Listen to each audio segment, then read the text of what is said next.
The 2020 presidential election has drawn a renewed attention on the demographic shifts and the change in the composition of the electorate. With the ethnic and racial minority populations rising, there is now a growing population of voices that have till now remained unaccounted for. Our next report highlights the newest changes in the American demographic map and the groups that will play a major role in this historic election. Take a look.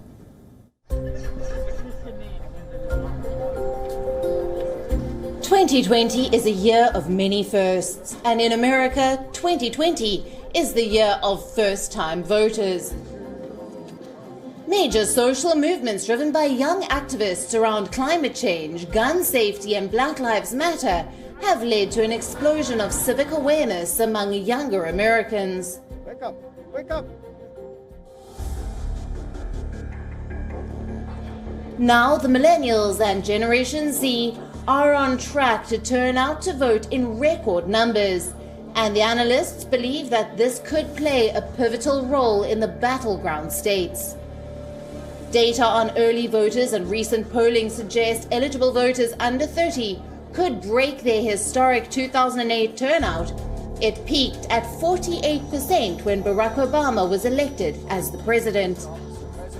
A higher early turnout is expected, given the particularly low turnout by young voters in 2016, and also on the overall surge in interest in alternative voting options because of the pandemic. As Americans whose formative years were shaped by national trauma, this generation is ripe for heightened civic awareness. Born a few years before 9/11 and grew up during the 2008 Great Recession, Wall Street protests, and economic inequality. I want to be able to do my part the way that I can. And so I'm like, I'm going to go out and brave the polls. Since last presidential election, an estimated 800,000 young Latino Americans have turned 18. We need to get out and vote. It's so crucial, the young Latino voter. So crucial. We need to show the third generation why the Latino vote is so important. The 32 million up for grabs Hispanic voters could tilt this election.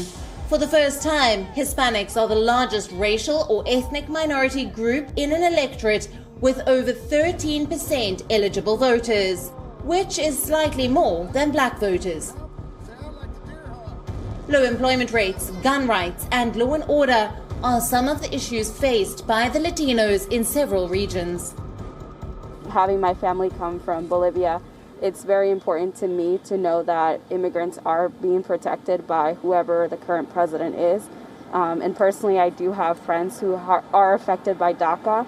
So making sure that their rights are being heard is an important part of why I'm voting for Biden and Kamala Harris. Trends show that Biden is leading among the Hispanic voters with 53%, while Trump is trailing with 30%. If Biden campaign fails to make up that ground, it could prove disastrous in closely contested states with significant Latino populations.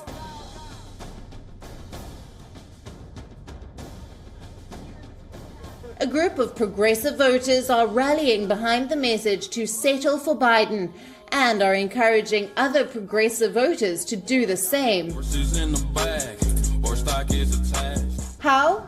By driving a ridiculous van while they record social media videos. In 2016, I didn't vote.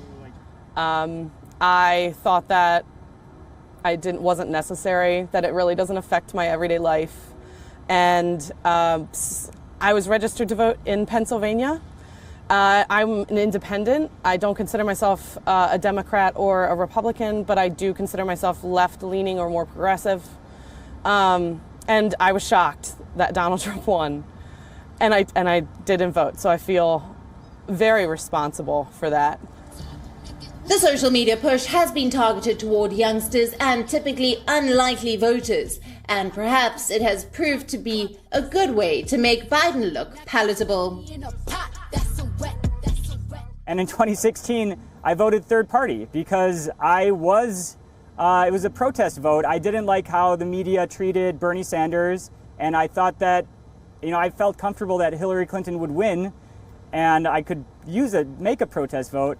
And I ended up really regretting that decision because Minnesota came within a couple 10,000s of votes that Trump could have won my state. US Election Desk, WION World is One. Co-presented by Skoda. Simply clever.